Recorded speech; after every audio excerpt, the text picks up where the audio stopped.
که پس موزیراها و شوید افسی که با دوبارون در مسئولیت این ناسیم کویش می‌برد اینجا وضعیت خطرناک است اما بنگ رودولف پاتریک با میدان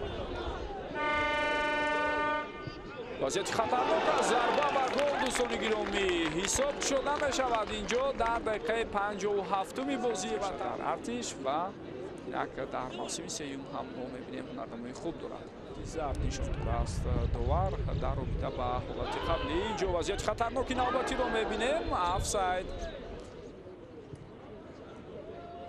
این سال نوبتی تو بود با جریمه گو و باز هم ادامه مبارزه فوتبال بازان دسته ارتش و فرصتی بهترین حساب دوستان گرامی اینجا 2-0 می‌شود و طور موش بگ عبدالغفورов کمی قفا مونده بود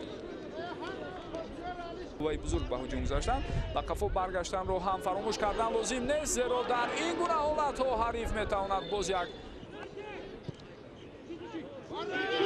بورتی ضربه و توپ خطا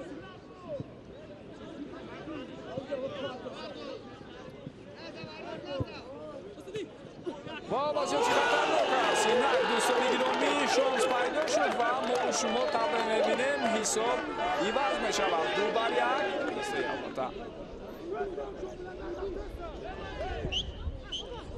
حاصلات است ارسالی توپ رو میبینیم وضعیت خطرناک ضربه و شانس بسیار خوب از دست رفت دوستان گرامی در دقیقه 5 ایلاوگی نزدیک بودند بازیگران دسته